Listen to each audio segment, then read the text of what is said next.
Bom, agora tá certo esse negócio aqui. O áudio tá ok. Então dá pra começar. Essa live vai ficar gravada por um tempo aqui na Twitch. E depois eu vou colocar no canal do YouTube, porque eu não consegui ainda ajeitar do jeito que eu queria originalmente. Eu vou ter que esperar até amanhã, porque eu vi que eu não tinha configurado algo que era importante configurar. E, bom, é o que temos para hoje. Vai ser aqui na Twitch mesmo e vai inaugurar uma velha nova fase na minha carreira, porque já tinha muito tempo que eu tava querendo começar a fazer live, que eu tava querendo começar a fazer vídeo sobre a minha carreira, sobre arte em geral, né, sobre o mercado, especialmente o mercado editorial. E hoje é o Dia Nacional do Quadrinho aqui no Brasil, né? Eu não sei de onde você está vendo. Se você não está vendo do Brasil, infelizmente eu vou ficar devendo legenda agora, eu ainda não sei configurar. Opa, já tenho aqui Avestruz. Nossa, que nome bom! Nome incrível. Incrível, amei o nome. É... Enfim, voltando aqui onde eu tava, os gringos que lutem. Os gringos que lutem. Tá fogo. Opa, é o God. Amei, não, amei o Nick, tá, God? Amei o Nick. Bom, pra quem não me conhece ainda, que eu acho que é gente pra caramba, eu sou a Iridium, Iridium Art, como tá o nome completo ali na tela, do outro lado. É... Eu tô aqui na cena como ilustradora, como artista desde 2012, né? Desde o ano que diziam que o mundo ia acabar de acordo com os maias e os astecas, né? Eu acho que a galera que tem mais tempo na internet lembra desse meme, do 2012, o temido ano do apocalipse, que tudo ia acabar, que tudo ia ser destruído, e nada foi destruído e permanecemos aqui. Eu comecei no DeviantArt, né? O finado DeviantArt. Finado que eu digo porque a comunidade não é mais a mesma. Do jeito que a gente esqueceu, pô, nessa época eu tava na quinta série. Nessa época eu tava terminando ensino médio, né? É... eu tava no terceiro ano do ensino médio, eu tinha 17 anos. Nossa, não, isso foi uma febre, né? Principalmente assim, quem tava muito por dentro da internet, a coisa toda, que nem eu que vivia enfurnada dentro de casa, exceto para a minha prática desportiva, porque eu era de time de vôlei, eu era de time de handball, mas o restante do tempo eu tava em casa sendo nerd, então a gente via os memes tudo. E é isso, né? DeviantArt, se não é furry, é inteligência artificial. Mas considerando que o DeviantArt e o Fur Affinity também eram da mesma época, isso ia acontecer. Eventualmente isso ia acontecer. Eu fico triste porque o DeviantArt, ele era, e ainda é, por muitos anos sempre foi, o lugar onde você conseguia imagens de fanart, qualquer coisa em alta qualidade, né? Numa época em que tudo ainda era muito pixelado, mesmo dentro dos anos 2000, o DeviantArt ele tinha o que a gente já chamava de imagem HD, que eram as imagens 2000 por 3000 pixels, né? E isso era muito raro. Não era todos os sites que tinham, até hoje. Não era, na maior parte dos sites não tem aporte, né? Para isso. Exatamente.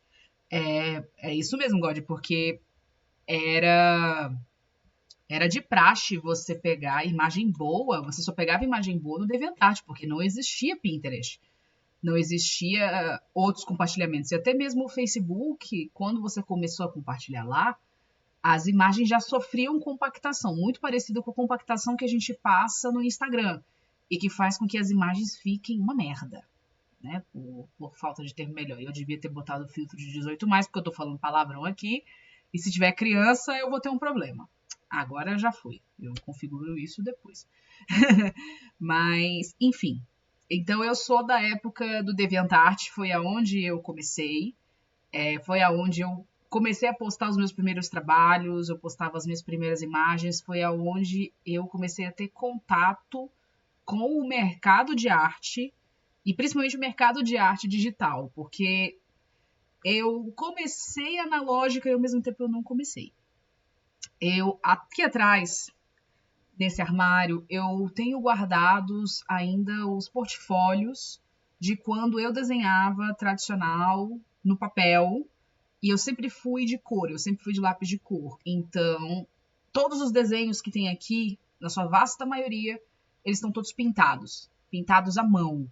Com o lápis Faber-Castell, que é o que eu sempre usei. Eu amo o Faber-Castell, eu sempre tive, assim. E na medida em que o poder aquisitivo foi aumentando, também foi aumentando a quantidade de cores de lápis da Faber-Castell que eu ganhava. E aí depois entrou tinta nanquim, porque para eu fazer o lining, eu usava caneta Bic, tá? Como muita gente, eu usei caneta esferográfica para muita coisa na vida, até eu ganhar a caneta nanquim. E eu também usei caneta tinteiro, mas muito raro. Eu usava muito para pegar a imagem PNG e editar a textura de jogo. Mas, cara, o DeviantArt, ele era a base de tudo artístico que a gente precisava. Galera do pixel art surgiu lá. A maior parte dos grandes nichos de arte foram surgindo no DeviantArt, né? Mas o DeviantArt também não era a flor que se cheire, né? A comunidade, e até hoje a comunidade é difícil, mas naquela época era muito tóxica. Então você era meio que forjado no ferro para ser artista, né? Porque você ganhava hate gratuito do nada. Você postava algo e dali 5 minutos uma pessoa simplesmente dizia que o teu desenho era horroroso, porque sim, né? Então, assim, você aprendia a criar casca, né? No DeviantArt. Essa tinta, todo mundo falando disso com isso, não fico mais no roteiro. Então, God, é porque a caneta nanquim, né, a tinta nanquim, é basicamente a tinta de contorno que era utilizada em mangá e depois ficou difundido de usar em todos os lugares. Aqui no Ocidente, antes da nanquim, a gente costumava usar guache. A gente sempre usou guache para tudo. Era uma guache mais diluída para a galera da charge, que usava para você poder fazer o traçado, para você poder fazer a arte finalização. Hoje em dia, tem gente que ainda usa a caneta tinteira, inclusive livros antigos de como desenhar mangá, eles também ensinavam como você usar a caneta tinteiro. Opa, e aí, Dom? Oi, Dom! Como é que você tá? O Dom Maximus Meridius, que é o Jean Pedroso, ele é um dos meus mentores. É um dos caras assim mais incríveis que eu conheço. Procurem a obra dele, Romano e Roveta, é sensacional. Ele é incrível. O Jean, ele é um cara que trabalha muito na gringa, ele tem projetos na gringa, ele também tem os projetos dele, True Eyes, Romano e Roveta, outros que ele também vai lançar. Esse cara é um dos meus maiores ídolos, um dos meus maiores amigos, uma das surpresas mais gratas que a internet me trouxe. Ele tá aí me prestigiando, ele sempre me prestigia, eu fico muito feliz quando ele vem. Ah, que isso, somos incríveis. Então, coraçãozinho aqui pra nós. É o Dani. Lembro da sensação de começar a trabalhar no Nanquim. É a sensação de ser profissional. Sim, porque a Nanquim, até então, também, ela era uma tinta cara. Não era todo mundo que tinha. E quem tinha, tinha que saber mexer com ponta tinteiro, né? Saber mexer com caneta tinteiro, que você não desenha de qualquer forma. Você tem toda uma maneira de você posicionar a sua mão, de você posicionar a caneta tinteiro no papel, para você conseguir fazer o traçado. E existem inúmeras pontas de caneta tinteiro e cada uma delas tem texturas diferentes. Hoje em dia que a gente trabalha mais no digital, a gente tem essa simulação. Mas para quem ainda prefere muito tradicional, tem muito valor nisso para você saber até mesmo como você quer essa textura no digital. Então é sempre importante você conhecer o tradicional antes de você passar para o digital. E eu, por muito tempo, eu fui do analógico. Eu fazia tudo com caneta, lápis de cor, e era isso, e escaneava. Então, muitos dos meus primeiros desenhos, até mesmo no DeviantArt, eles são todos escaneados. E o ruim do Nankin é que não tem Ctrl+Z. O Ctrl+Z é a tinta branca corretiva. E ela dá mais textura no papel, porque você passa uma demão, né, de corretivo. Então, ela fica como se fosse um cimento em cima do papel. Então, mesmo que você passe o nanquim de volta, ele vai ficar opaco, ele vai ficar estranho. E se você está lidando só com o original, você não está fazendo nenhum scanner disso, vai ficar nítido que você errou. Então a Nankin também tinha isso. Você mexer com a Nankin também era você ter todo um cuidado. Mesmo quando passou até as canetas com ponta chanfrada ou a ponta redonda, igualzinho caneta normal de escrita, você também tinha que saber como mexer com a Nankin. Era todo um aprendizado. Eu tenho ainda o que sobrou das minhas canetas Nankin, mas de fato eu não uso mais, elas já secaram, eu já acabei com elas, né, também. Mas eu tenho inúmeros desenhos ali atrás, eu tenho desenho de quando eu tinha 12 anos. Não, eu tenho uns de quando eu tinha 14 anos. Eu tenho um portfólio gigantesco, que era de 2009. Um dia eu ainda vou gravar um vídeo com isso, né, fazendo passagem de algumas coisas e tudo. Eu vou pegar essas dicas agora que eu tô aprendendo básico. Sim, é importantíssimo porque a gente começa às vezes a desenhar, a gente também às vezes quer abraçar o mundo com as pernas. Já quer fazer e acontecer, botar retícula e não sei o que. Não, não faz isso. Vai dar ruim. A coisa do básico é desenhar forma geométrica, aprender sombra, aprender proporção. E aí sim você começa a mexer com os materiais legais. Então, assim, lápis e borracha são seus melhores amigos. Inclusive, aprenda a desenhar com diferentes texturas de lápis. Testa um 6B, você vai ver que tipo, ele é parrudão, ele é mais suave para algumas coisas, mas ele solta muito pigmento. Isso também é importante para aprender. Você pegar um HB, ele é mais fininho, você vai ter que aprender a traçar com mais leveza. E assim você vai fazendo várias associações da técnica, né? E você vai descobrindo da sua forma qual é a sua melhor forma de desenhar, o que fica mais confortável para você. E aí você vai testando os materiais, você vai descobrindo também o que mais você gosta. Mas o começo é sempre lápis e borracha. Porque qualquer coisa que deu ruim, a borracha tá ali. Se você começar a mexer com tinta logo de cara, é muito frustrante. Porque a tinta vai mudar totalmente a sua percepção do papel. E aí você vai ficar bravo, porque você não vai conseguir entender onde você está errando, né? Você pode até ver onde você está errando, mas a correção fica complicada. E aí, no DeviantArt, eu também tinha um site, eu fui da época do Blogger, eu tinha um blog, originalmente o nome era Clube da Alegria. Eu não sei por que eu botei esse nome, ele fazia muito sentido para Fernanda de 14 anos, antes de eu entrar pro DeviantArt. Ele fazia muito sentido para Fernanda de 14 anos. Para Fernanda de 30, que vai fazer 31 em março, o sentido meio que se perdeu. Mas a história ainda está aqui. E aí eu tive esse blog por um tempo que eu também usava de portfólio, que eu escrevia coisas aleatórias, coisa de adolescente. Ah, você é muito fofo, Dom. Te amo, velho.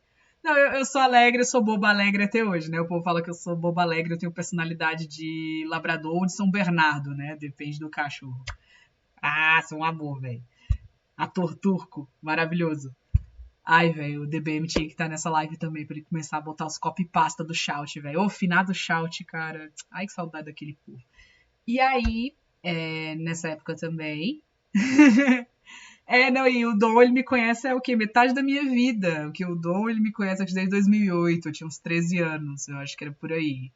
Cara, você é sensacional, velho. Tinha que estar o restante da galera aqui do chat. Tinha que ter passado esse negócio do povo do chat. Só que eu não tenho esse telefone da galera mais. Aí eu tenho que passar depois pro povo. Aí o coraçãozinho pra você também de novo. Aí, eu tinha o blogspot chamado Depósito do Dani. Até hoje faz sentido.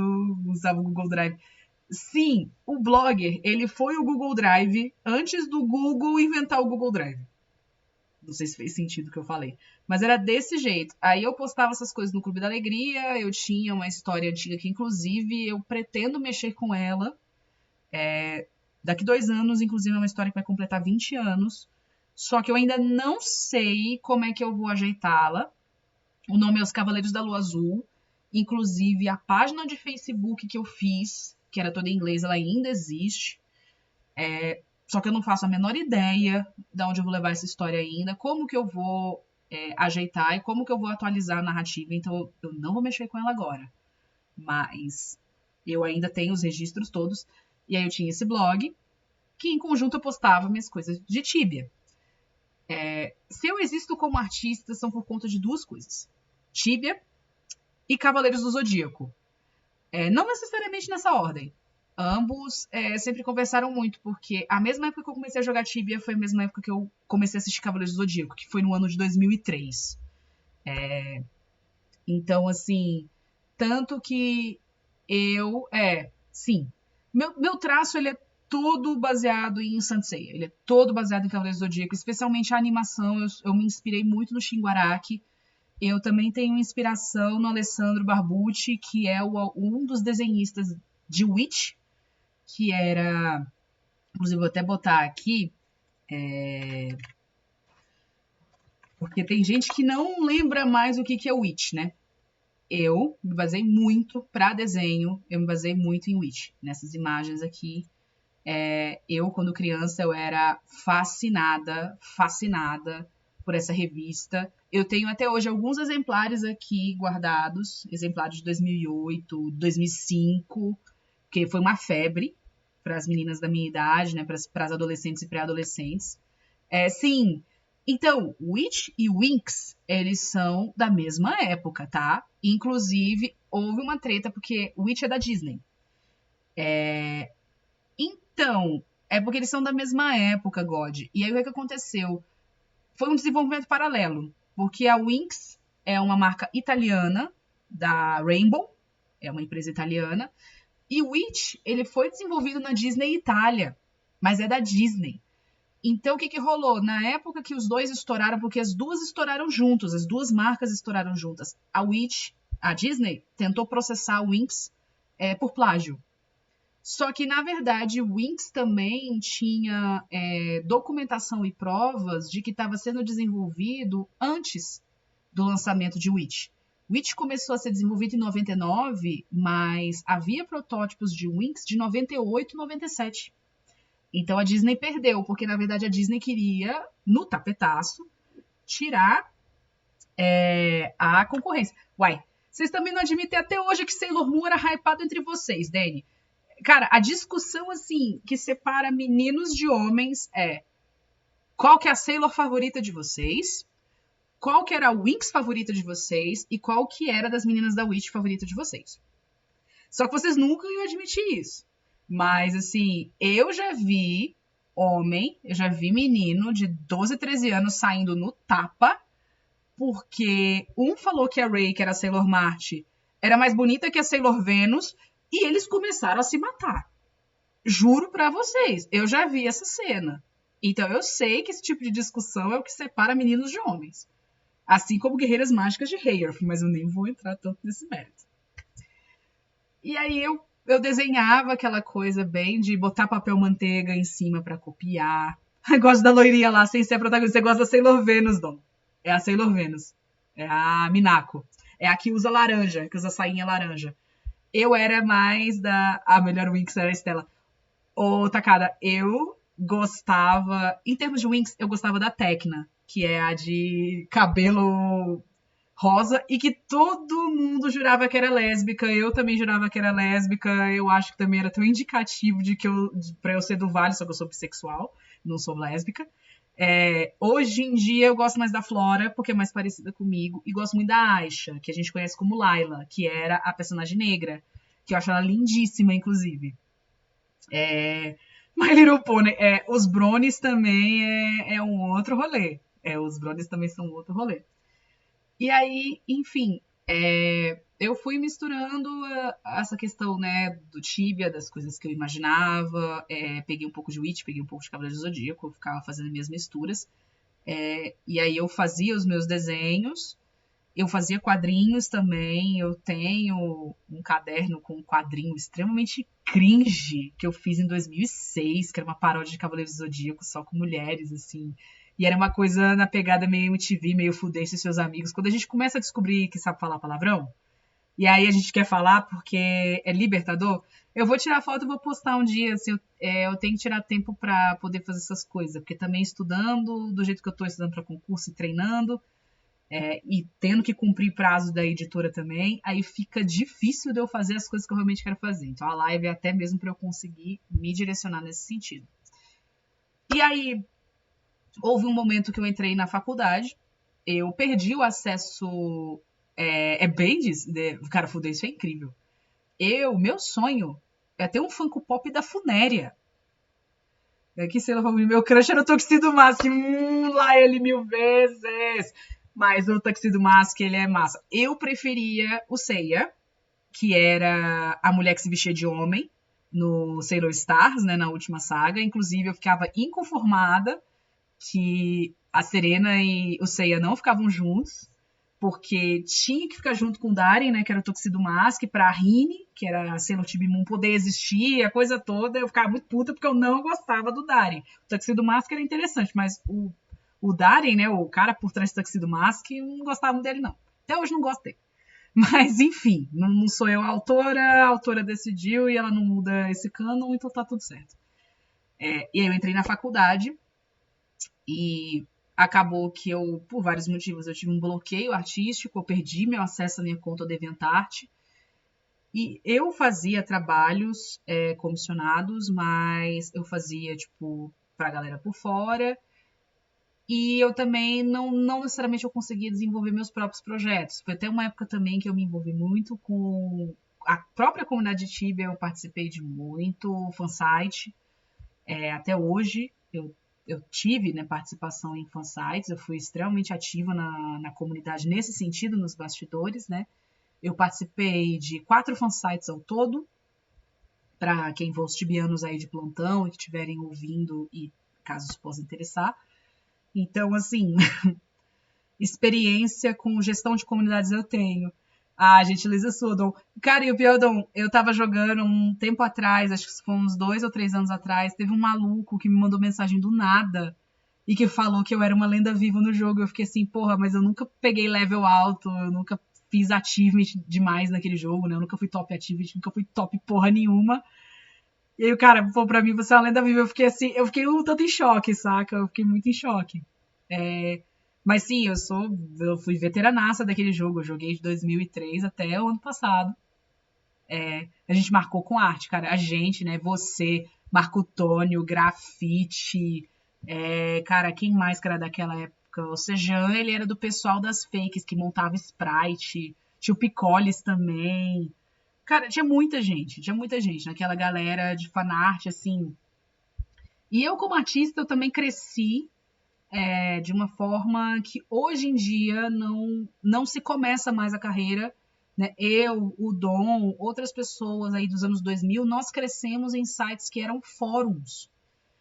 E nós postávamos nos lugares relacionados a fóruns, porque todo site, podia ser Tibia, podia ser World of Warcraft, podia ser qualquer fandom, existia sessões dedicadas a artes e fanarts. Então, você era artista, iniciante, você ia para aquelas sessões e você postava o seu portfólio. Olha, desenhei um dragão, desenhei não sei quem. Você foi muito melhor, sempre foi muito melhor do que rede social nesse sentido, porque não existia algoritmo, o algoritmo era a gente.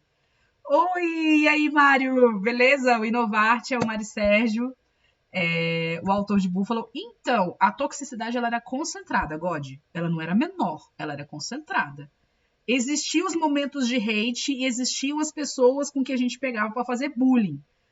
O bullying não era tão generalizado, assim, porque perdeu o controle, porque muita gente juntou de bolhas diferentes, de fanáticos diferentes, e aí, realmente, assim, hoje é muito mais difícil de você conseguir controlar e policiar. Era menos tóxico, porque dependia muito do nicho. Agora, se você estava frequentando o 4chan, era horroroso. O 4chan era horrível ontem, é horrível hoje, e continua sendo horrível, e vai continuar sendo horrível até que a porcaria ser fechada. Odeio o 4chan. Mas, sim, dependia muito do nicho, dependia muito do site. Tinham sites que tinham uma moderação mais forte. Mas é isso mesmo. O algoritmo deixa a gente maluco enquanto artista. Eu tenho uma dificuldade imensa de adaptação com rede social. Inclusive, tem redes sociais as quais eu não frequento porque eu não me adaptei. Eu não consegui encontrar uma forma de adaptar a linguagem que eu tenho, o que eu sei fazer, versus o que a rede pede enquanto algoritmo. O que ela repete na caixinha de eco dela enquanto algoritmo. Eu não consegui encontrar, então eu decidi poupar esforço, né, evitar fadiga e meter o pé. E às vezes isso é sinal de maturidade e é a melhor coisa que você faz estrategicamente como artista. Não, a gente não tem que estar em todas as plataformas, a gente não tem que estar em 20 plataformas fazendo uma mega gestão de mídia, até porque nós geralmente somos uma pessoa. A gente não tem time de marketing, né? Então não rola essa coisa de eu vou ter conta nas redes sociais de A a Z, eu vou zerar o alfabeto 3 vezes aí de rede social, entrar numa, sei lá, numa rede social da Indonésia, do Zimbábue, da PQP. Pode até ser que você estoure em uma delas, mas você vai ficar exausto, você vai perder mais tempo gerenciando o seu conteúdo do que fazendo o seu conteúdo. Sim, uso o Instagram para divulgar Black Buffalo, mas de resto não tenho nenhuma outra rede. Porque não dá tempo de ter outra rede, velho. Não dá. Se você for gastar, assim, com a mesma dedicação o que você faz pela Black Buffalo para o Instagram, para outras redes, porque a gente tem que adaptar os conteúdos, deixar de forma responsiva, a gente não vai fazer nada. A gente vai ter muito marketing para pouca coisa para ter marketing. E aí trava tudo.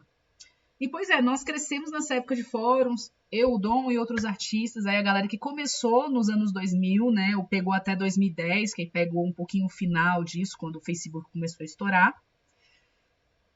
E assim, era realmente interessante porque você estava já direcionado naquele nicho, e aí você conseguia contatos das pessoas, e aí de repente vocês começavam projetos juntos, coisa amadora ou que depois virava profissional, e às vezes aquele cara que você conversou há 10, 15 anos atrás no fórum, depois ele chegava para você, pô, eu lembro que você desenhava, tu ainda desenha, tem um projeto aqui que eu vou te pagar e não sei o quê, e aí realmente a carreira começava a evoluir a partir daí, né? O problema maior chega a ser ter que se adaptar ao formato de cada plataforma, mas o fato é que o retorno depois disso é ínfimo. Sim, o retorno é baixíssimo. Oi, Cris, seja bem-vindo. Que isso, é uma honra para mim compartilhar os meus 5 centavos de opinião e algumas coisas aí que eu sei. E aí, voltando nesse recap, eu fiquei um tempo travada também por algumas coisas de faculdade, porque eu tive, né, dificuldades na minha faculdade, no meu caminho. Eu sou formada em design, eu sou formada pela Universidade de Brasília em design, habilitação em programação visual. E eu tava nessa transição, eu peguei essa transição de começar a fazer tudo digital e ainda fazer algumas coisas analógicas, e era muito difícil para mim, porque eu era uma pessoa muito apegada ao papel. Eu ainda sinto falta do papel para algumas coisas, hoje eu sou menos apegada porque eu reconheço a praticidade, mas eu era muito apegada ao papel, então eu tinha muita dificuldade, minhas peças digitais ficavam muito feias. Eu não tomava bomba nas matérias, porque eu sou uma boa projetista, então eu conseguia fazer projetos coerentes, mas visualmente falando, eles não eram os mais bonitos, eles não eram os mais interessantes. Então tinha muito professor que falava que os meus designs eram sempre muito brutos, eram pouco lapidados, que eu estava quase lá, que eu fazia coisas assim, beirando o grotesco. Eu recebia, cara, professor de design fazia um bullying fudido, tá? Mas assim, foi parte do meu aprendizado. E aí eu fui fazendo outras coisas, eu fui tendo outras vivências também, enquanto eu começava a conciliar a carreira, mas assim, a carreira mesmo começou a decolar, tipo, 7 anos atrás, 8 anos atrás, no finalzinho da minha graduação. Que eu comecei a fazer uns outros contatos, entrei em uns outros projetos de pesquisa, comecei a fazer outros trabalhos de ilustração mais interessantes, e aí culminou na recriação das minhas redes sociais, para eu poder evoluir na carreira. O meu conselho é usar o tempo para desenhar e fazer seu portfólio. Não se preocupe nem com o algoritmo, nem com o IA. Uma hora técnica, o trabalho, o dinheiro vem. Sim, isso que o Dom está falando é muito real. As pessoas ficam muito apreensivas, principalmente que a gente vive uma era de tiktokização de tudo, que tudo tem que ser um Reels com menos de 1 minuto. que é tudo mastigado, tudo rápido, muito dinâmico, muito explosivo, com muita luzinha, não sei mais o que. Não. Fazer o básico bem feito, por mais que demore mais tempo para você ser visto, é uma garantia muito maior de que você vai permanecer no mercado do que uma pessoa que, hoje estoura, faz e acontece nas redes sociais, faz um monte de coisa, mas depois a pessoa dali 3 anos ela desaparece, porque ela não se adaptou a uma tendência nova, ou ela deixou de ser a coisa brilhante e interessante daquele momento, outra pessoa está recebendo essa atenção, e ela não consegue fazer mais nada porque ela deixou de ser a novidade. E aí ela deixa de ser interessante, deixa de ser relevante. Tem quadrinhos famosos BR que tem uma arte mais apelativa pro grotesco, não tipo Arquimedes. Sim, a própria Laerte, Geraldinho, eu acho que não, o Geraldinho não é dela, é do Adão Heitor Rusgaray, se não me engano, tem essa pegada. Aqui no Brasil a gente tem, principalmente da galera que é chargista, a gente tem muito disso. Inclusive, as pessoas elas tendem a esquecer que aqui no Brasil o quadrinho, ele começou como charge de jornal, charge crítica, que na verdade é o começo dos quadrinhos, porque os quadrinhos eles nasceram no jornalismo. Inclusive, a nona arte, ela era uma prerrogativa de jornalistas. Inclusive aqui no Brasil, a gente por muito tempo teve uma associação muito à charge cômica ou crítica em relação aos quadrinhos, até o advento do Maurício de Souza, aonde a gente passou a ter o quadrinho como arte, né? Porque o Ziraldo também era chargista, né? Apesar de ele também ter migrado a Menino Maluquinho, não sei o quê, Piratas do Tietê, a coisa de criar obras serializadas. O conceito do gibi, ele só começa a existir lá para a década de 70, 80 aqui no Brasil. Antes era tudo charge, publicada nos jornais. Inclusive, os nomes grandes que nós tivemos, todos, os que atualmente, né, a grande velha guarda que a gente tem, todos nasceram em jornal. Todos nasceram em charges. Jornais pequenos, jornais grandes, independente do viés. A maioria é chargista, né? O movimento do mangá, ele começou a vir aqui no Brasil final da década de 90 e início dos anos 2000, que a gente tem Holy Avenger, a gente tem Quack, a gente tem Tools Challenge, né? Apesar de já ser mais 2010, né? As obras do Max Andrade, mas vindo na mesma pegada, a gente começa a ter essa coisa da novela gráfica mais próximo dos anos 2000 do que da década de 80. Até porque a gente também, o que a gente tinha de novela gráfica era coisa importada. Marvel, DC, Asterix e Obelix, Tintin do Hergé, né? Não gosto muito de falar dele, mas tem que falar desse belga. Não tem jeito. E outras obras aí também, né? Deixa eu ver o que vocês estão falando aqui. Jujutsu ficou forçado. Em 2001 só tinha 2 mangás, né? Tinha Samurai X e Love Hina, né? O pessoal não... É engraçado, porque o mangá de Cavaleiros do Zodíaco veio só depois da segunda reprodução de Cavaleiros do Zodíaco aqui no Brasil, né? Na época de 2003, que já era Cartoon Network, não era nem Manchete. Porque realmente o comum era ter aquelas revistas catálogo de conteúdo nerd, que podia vir ou não com um joguinho de CD-ROM, né? Se a galera mais antiga vai lembrar disso. E que vinham com as matérias, né? Dizendo os mangás, os animes que iam vir pro Brasil, qual que era a premissa deles, né? Fazendo tipo, umas matériazinhas introdutórias, né? Que eram bem sinopses mesmo. A revista Herói era uma delas, eu lembro da revista Herói, Recreio. Eu sou muito Recreio, assim, eu lembro muito da Recreio, porque Recreio realmente tinha todas essas novidades. Mas era isso, assim, mangá, a leitura de mangá, ela era muito, muito de nicho, assim, mas de nicho mesmo. E mangá, apesar de que, assim, imprimia-se naquele papel jornal horroroso que imprime-se até hoje, não era tão acessível, porque a leitura do mangá, por muito tempo, foi estranha. A gente tem que lembrar, mangá é lido da forma oriental, é lido ao contrário pra gente. Então não era intuitivo. Muita gente não conseguia ler mangá, porque pulava aquelas primeiras páginas e aí ia lendo como se fosse normal, né, nossa leitura normal, só que estava lendo o final do mangá, rebobinando, como se fosse um filme rebobinado. Então não fazia o menor sentido. Então muita gente não curtia, preferia assistir na televisão. E é até muito interessante essa coisa de só ter Samurai X e Love Hina, porque era a revista de menino, que é Samurai X, e a revista de menina, que era Love Hina. Então, assim, era bizarro. O primeiro que eu li foi na escola, era de prisão, e eu lembro que era relativamente famoso e estranho. Me lembra Katekyo Ritmo Reborn, mas eu não tenho certeza. Não tenho certeza, não.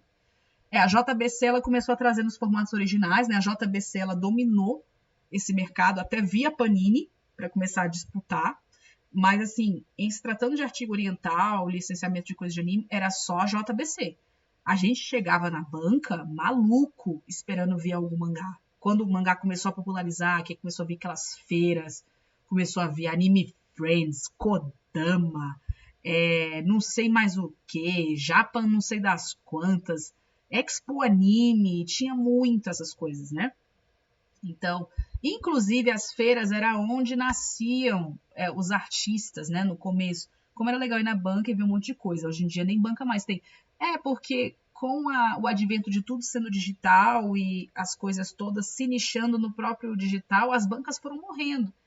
Então, assim, sobrou pouquíssimo espaço para as bancas do dia, o que eu acho uma pena, porque também era uma forma de socialização das crianças. Gente, quem não ia para a banca nos anos 2000 para comprar pacote de figurinha para a Copa do Mundo? Era um evento. Deixa eu tomar um pouco de água. Garrafinha toda relascada. Opa, seja bem-vindo, Edu! Tô no começo aqui ainda. Eu provavelmente vou acabar ficando mais tempo do que eu falei que eu ia ficar, né? Na minha cidade, no centro, deve ter umas bancas tradicionais, no máximo 2 ou 3. Aqui em Brasília também tá morrendo, né? Ainda tem algumas bancas, mas tá morrendo. Interessante quanto no Oriente, que bom, primeiro o mangá e depois vem o anime. Porque... nossa, sim, esse álbum de figurinhas dos Cavaleiros do Zodíaco, meus primos guardaram, meus primos mais velhos têm alguns guardados até hoje. E pra mim, assim, eu lembro que foi, cara, eles falavam, era uma febre, e pra mim era um frisson, eu amava aquele álbum, amava, assim, foi uma das coisas que me fez apaixonar por Cavaleiros do Zodíaco. Mas, assim, aqui no Brasil, por conta da questão da nossa cultura, nosso pouco hábito de leitura, e, nossa, na prisão, meu Deus, esse mangá obscuro, velho. Esse mangá obscuro. Aqui no Brasil, como a gente tem uma questão de que a nossa questão cultural ela é mais permeada no audiovisual, né, na televisão principalmente, né, a televisão ela democratizou mais rápido até mesmo do que livro, a gente realmente tinha mais o hábito de uma coisa se popularizar, porque a gente viu o desenho e depois a gente se interessava pelo mangá. Tanto que tem gente, inclusive, que é da galera da época da Manchete, e isso acontece muito com Cavaleiros do Zodíaco, que as pessoas desconsideram o mangá e consideram apenas o anime canônico. O que é uma bizarrice, porque o canônico mesmo é o mangá.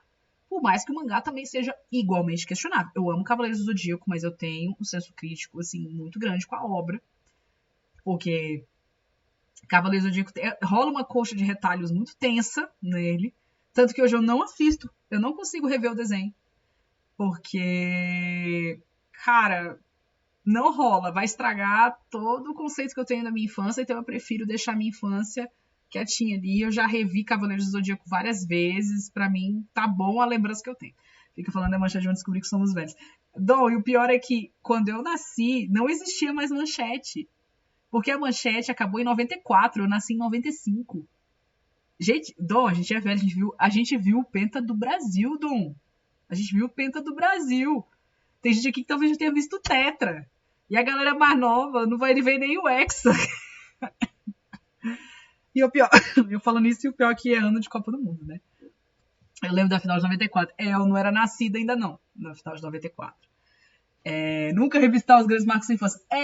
Se você, assim, muitos marcos são coisas da década de 80 e 90, eu não acho recomendável. Porque a gente descobre que algumas narrativas estão muito datadas. E aí tende a complicar. Roberto Baggio perdendo o pênalti.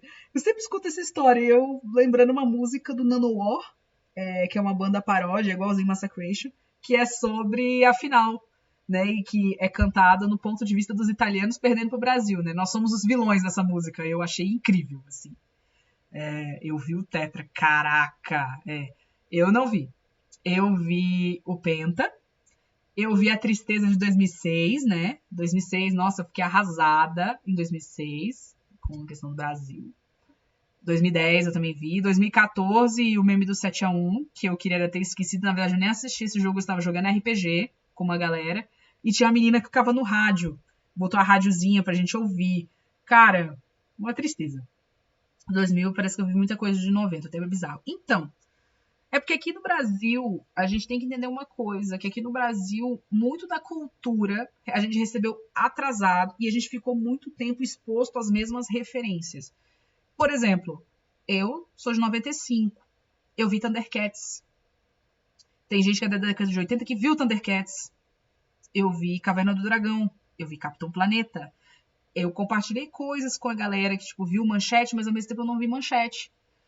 Por conta da questão da popularidade no nosso imaginário, como as coisas foram ficando, e assim, a gente consumia as coisas com menos velocidade aqui. Então, por exemplo, essa divisão que tem entre Millennial e Geração Z aqui no Brasil, ela não faz tanto sentido. Porque se você for ver, tem gente da década de 80 que viveu as coisas tradicionalmente de Millennial, mas tem gente dos anos 2000 que também viveu por conta do atraso tecnológico. E por conta do referencial familiar, do tipo aquele primo mais velho que você acha massa pra caramba, e você quer gostar das mesmas coisas que ele gosta. Então, agora que a gente tá começando a ter uma distinção nesse sentido de gente que não sabe de coisa da década de 80, 90. Mas isso não era o comum. Isso era a exceção e não a regra. O mangá eu achei melhor do que quando eu tinha lido a década. Essa parte É porque o anime, ele é ruim em comparação ao mangá, Dragon Ball.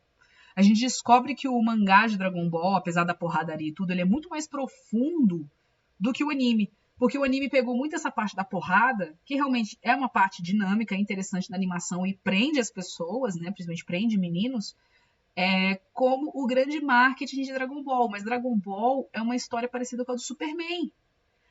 É muito mais profundo quando você olha o mangá. E, inclusive, assim, claro, o Goku continua sendo um pai ausente, horroroso, e o Vegeta é o melhor homem. Vegeta é o melhor exemplo de homem que tem no Dragon Ball. Vegeta e Piccolo são os melhores exemplos homens, assim, de modelo de homem que tem ali.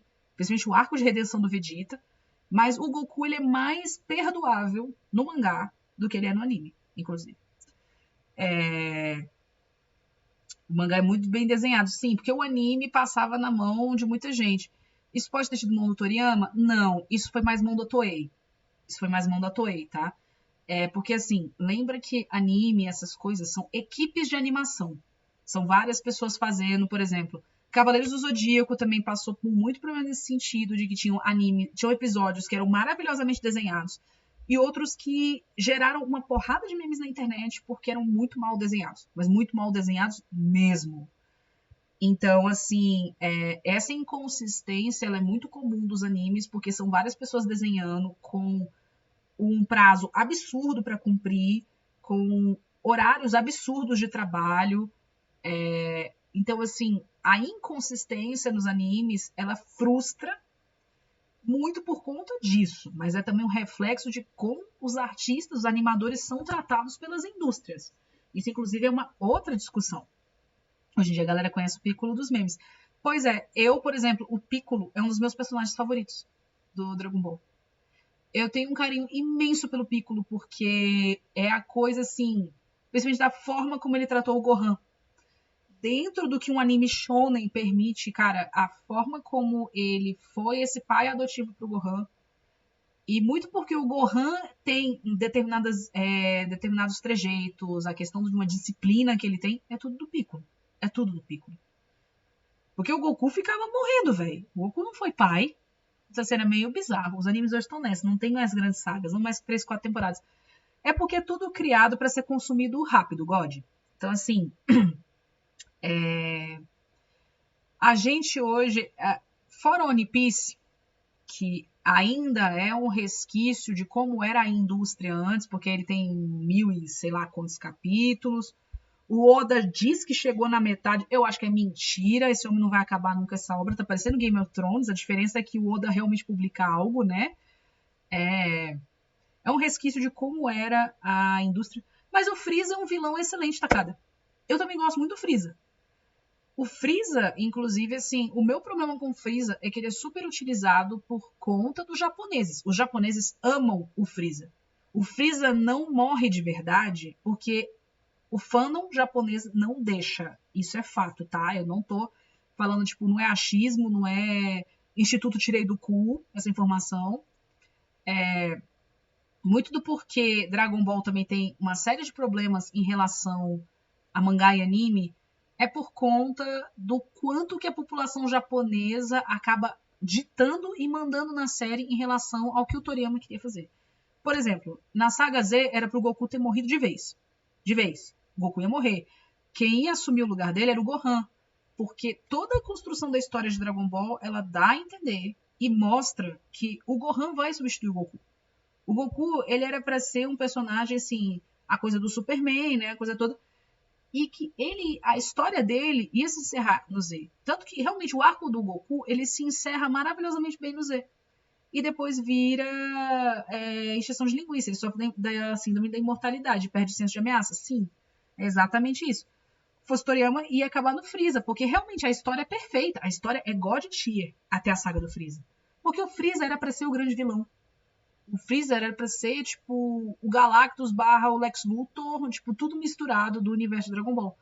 O problema é que a forma como a indústria japonesa funciona, em termos de entretenimento, né, em termos de produção gráfica, cagou muito Dragon Ball. Por isso que, assim, Dragon Ball fica muito repetitivo. Muito repetitivo, muito rápido. Mas, ao mesmo tempo, é uma fórmula gostosa de assistir, principalmente para menino mais novo. É um mangá de lutinha clássico, né? É icônico nesse sentido, então meio que fica elas por elas, mas se você realmente olha a história, como era no mangá e tudo, porra, você fica puto, velho. Você fica assim. Foi com o Vegeta também, o arco do Vegeta também era pra ter acabado na saga Majin Buu. Mas o Vegeta, em compensação, porque ele é um personagem mais complexo que o Goku, ele ainda tinha mais a entregar. Principalmente quando passaram a colocar ainda mais valor no papel de homem de família do Vegeta. Tipo, realmente, o Vegeta pai, que era uma coisa que o Goku não entregava. E não entrega até hoje. Então, isso amenizou essa questão da síndrome de mortalidade do Vegeta. Que, inclusive, acabou pegando um papel que era para ser do Kuririn. E aí, o Kuririn, tipo, pra mim, o Kuririn ele ficou muito inutilizado por conta disso. Porque o Kuririn era para ser o homem mediano, assim, um homem comum, o everyman. Não é um demérito eu chamar ele de mediano nesse sentido. Ele era pra ser o cara que, tipo, mano, fui ali, fiz minhas coisas, encontrei a mina da hora, e o arco dele em relação a Android 18 é uma coisa muito bonita. Conseguiu a mina da hora que ele queria, teve a filha, e, pô, legal, a história dele teve um final feliz. Assim, e, porra, podia ficar aí, né? Mas, enfim. É por isso que o motivo que eu mato todo mundo da Tenchi sem retorno, sem reclamar, eu ressuscito e mato de novo. É tipo isso. Opa, a chefia chegou, e aí, chefia, tudo bom? Mas, pois é. E aí, nessas idas e vindas, né, fui montando nas minhas redes sociais. Eu fiz tudo originalmente, né, como dá até para ver, esse aqui é o meu site, né, essa aqui é a página inicial do meu site, meu site / meu portfólio. Como dá para reparar em algumas coisas da escrita, quando eu comecei, e isso era muito comum, até hoje acontece muito, pela língua franca da internet ser o inglês, a gente tem muito hábito até hoje de fazer as coisas em inglês. Meu site, inclusive, ele é todo em inglês, né? Inclusive, eu tô tendo um puta problema com isso, porque eu quero fazer as versões bilíngue e trilíngue, né? Porque eu falo 3 idiomas, mas ainda não consegui me entender aqui com o site para eu conseguir fazer isso, né? Mas, não, pobre Kuririn mesmo, cara. Cara, era o Kuririn e o Yantia, velho. Dois ferrados. O Yantia me dá muita dó também. Ou personagem desperdiçado. Outro que eu gostava muito era o Tenshinhan. Tenshinhan, inclusive, antes do Piccolo, o Tenshinhan era meu personagem favorito. Tipo, favorito mesmo. Eu adorava o Tenshinhan. Eu acho o Tenshinhan muito subutilizado. Ele era um personagem muito massa também. Ele se perde ali depois na história. Depois ele dá uma desaparecida, que é como se ele nunca tivesse existido. Eu até acho isso pai, assim, que rolou esse mega retcon em relação ao Tenshinhan. Eu gostava muito do Tenshinhan. Eu sou Tenshinhan apologist. O pobre coitado merecia muito mais. Uma grande maioria dos guerreiros é. Pois é. Isso é uma coisa que me deixa muito triste em relação à saga Z, cara. Tipo, depois o completo apagamento que existe em relação à saga Z no universo do Goku. No Tenshinhan contra o Goku criança no final do torneio é a melhor luta de todo Dragon Ball. Sim, sim. Aquela luta ali pra mim, cara, meu olho brilhava. Eu ali realmente assim cimentou a paixão que eu tinha pelo Tenshinhan, cimentou ali. Enquanto isso, é culpa do público essa questão de power scaling. Sim, isso é um mal que muitos mangá shonen sofrem no Japão. Goku criança era criativo. Pois é, eu senti a falta dessa criatividade. Porque depois tudo vira Kamehameha. E aí, porra, não tem graça. As lutas do Goku criança, elas são muito mais legais de assistir do que as lutas do Goku adulto. O que fica legal na época do Goku adulto, na verdade, não é nem mais o Goku. É o Gohan evoluindo e depois contra a Videl. Cara, as lutas da Videl, velho, era um negócio assim absurdo. A menina se lascava muito, mas também quando ela conseguia se livrar, mano, o arco de evolução da Videl, ele é muito bonito, porque ela é o caminho contrário da Android 18, né? Porque a Android 18 já é uma coisa foda por existir e começa a se lascar e aí ganha humanidade para depois ficar foda de novo. A Videl não. A Videl era uma humana normal que foi treinando ali, né? O Gohan foi ajudando, ela foi progredindo do jeito dela e ela ficou muito foda. Sim, hoje não dá. Hoje, do jeito gráfico que é aquela luta do torneio da Videl, não passa na TV hoje em dia. Não rola. De jeito nenhum. De jeito nenhum. A maior parte dos animes da década de 80 e 90 não passam hoje na TV. Hellsing. Cara, o cara arregaçou ela no soco. E era bizarro, porque assim, a cena ficava repetindo várias vezes. Beleza, Takada, vai lá. O Takada trabalha no turno da noite. Obrigada por ter vindo, viu, Takada? Beijão. Depois essa live acho que vai ficar no YouTube, eu vou conseguir passar ela lá pro YouTube. Aí depois, o que quiser ver também de comentário aqui, a gente vê. E, enfim, essa luta da Videl não passaria hoje em dia. Hellsing não passaria nem Hellsing Ultimate, que é mais novo, que é ainda mais gore do que o de 98. Hellsing clássico não passa. Gente, até Full Metal, cara. Até Full Metal Alchemist não ia passar na televisão, não. E olha que Full Metal é muito light em comparação aos outros, saca? O grande empresa vai tentar sugar esse primeiro. Sim, porque Dragon Ball é uma vaca leiteira. Assim como Naruto. Naruto tá passando pelo mesmo problema, que a galera não gosta de Boruto.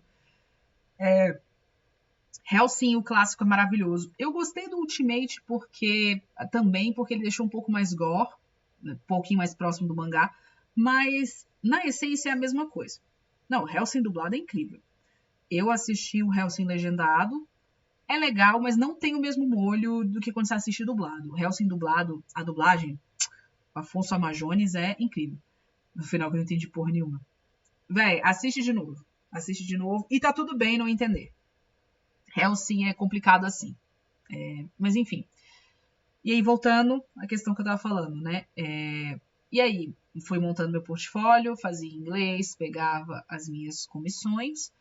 E aí, eu fui realmente voltar a publicar quadrinho mesmo. Eu fui publicar com Menmar, que é a minha obra, que é o carro-chefe, que inclusive tem a logo aqui em cima, né? Aqui na minha abinha, onde eu apareço com vocês. Que hoje em dia ele ainda está disponível no Tapas, mas ele vai sair do Tapas no dia 15 de março, que é assim minha história mais antiga. Eu baseei o Pescador e o Gênio, né, do fazer, criar, fazer ou construir. Menmar é a história da Nadine, uma moça em um império à beira de uma revolução cuja vida é salva por Ahrim, um ser que aparentemente pertencia aos mitos e lendas urbanas, né, humanas. Juntos, um decide auxiliar o outro, embarcando em uma revolução humana junto a uma jornada mística em busca de 7 adagas mágicas que podem salvar os Dijins da extinção. É baseado em um pescador e um gênio. A Nadine é uma humana, o Urahime é um gênio, e ele salva ela numa situação de risco, e ambos partem nessa jornada mística. Eu comecei publicando pelo Tapas de forma independente, né? Porque eu estava na sanha de querer ir para esse mundo de quadrinhos, que é o que eu sempre fiz. Eu fazia umas tirinhas ou outras, eu tinha umas histórias, muitas eu arquivei, a maioria eu não tive coragem de postar. Algumas eu vou revisitar, outras realmente foram aprendizado e tá tudo certo. E Menmar eu levei para a Comic Con de 2020, que foi digital, porque era época de pandemia. E eu fiz também live da mesma forma que eu tô fazendo aqui. Sim, eu gosto muito desse tema do Oriente Médio. Eu sou apaixonada por ele até mesmo antes da época que eu comecei a dançar, né? Eu fui dançarina de dança do ventre por muitos anos também. Eu voltei para dança do ventre recentemente. Não mais com o intuito de ter carreira como eu tinha quando eu era mais nova, quando eu comecei, mas a primeira era no Tapas. E como é que foi? Tá. Então, essa primeira era no Tapas, ela foi bem interessante, porque assim, eu já peguei o Tapas meio que, entre aspas, em decadência. Porque o Tapas, ele é um site muito antigo de quadrinho. Ele já existe desde os anos 2010. Então, o que acontece? Muita gente entrou nele justamente porque ele foi o pioneiro. Então, assim, tem histórias de pessoas de todos os lugares do mundo, o que é muito interessante. Eu, inclusive, encontrei criadores árabes, eu encontrei criadores egípcios aqui dentro do Tapas. Né? Tem algumas histórias que, inclusive, elas são concorrentes diretas de Menmar nesse sentido porque são de escritores do Oriente Médio e não necessariamente pela temática em si. Né? E eu puxei mais para a Pérsia, eu puxei mais para o Irã, quando eu comecei a fazer Menmar, porque eu não queria que fosse mais uma ou outra história árabe, para ficar parecendo Nejima, para ficar parecendo Magi, que já tinha esses exemplares no Japão, e eu nunca gostei muito da pesquisa histórica que se faz no Japão, eu acho ela meio incipiente para algumas coisas. E eu estava fascinada com algumas coisas do Irã, especialmente zoroastrismo, eu sou fascinada por essa região, sou apaixonada, eu acompanho pessoas zoroastras, né, nas redes sociais, eu acompanho institutos zoroastras hoje em dia, então Menmar, ele é primariamente zoroastra. Ele, tanto na versão antiga como ele está, quanto no remaster que eu estou fazendo para colocar na editora. Mas voltando à pergunta que o God fez, essa primeira era ela foi muito interessante porque eu entrei em contato com muitas pessoas, eu fazia um marketing pesado na forma que eu sabia fazer. Então eu tentei usar o Facebook, principalmente ainda. O Facebook ele ainda entregava, então eu ia em muitos grupos nichados de mangá para divulgar. Eu ia em grupos de pessoas que gostavam de mangá para divulgar, botava o link, fazia toda a apresentação, a coisa toda. Então havia uma entrega, mas muito rapidamente eu descobri que para monetizar do jeito que eu queria ia ser muito difícil. Eu realmente tinha que viralizar. E não foi o que aconteceu. Eu não viralizei. Eu ainda permaneci na plataforma porque era a forma mais fácil que eu tinha de publicar na época, e eu estava como independente, então era o que eu tinha para hoje e estava tudo certo. Mas muito rapidamente eu descobri que não era essa Brastemp, que para eu conseguir monetizar eu ia ter que ter um número absurdo de views por mês, número esse que eu nunca alcancei. Eu tenho um número total de visualizações de 25.700 visualizações ao longo de todas as minhas obras. Menmar soma entre a versão em inglês e em português, porque eu publiquei em inglês e em português, ela soma 14.600 visualizações. 14.100. 14.100 visualizações. É coisa pra caramba, God, mas é pouco. Porque tem obra no Tapas que tem bilhões de visualizações. Eu tô falando de, tipo, tem obra que tem 700 bilhões de visualizações. Por exemplo, a marca de 1 milhão, que a gente considera coisa pra caramba, não é tanta coisa.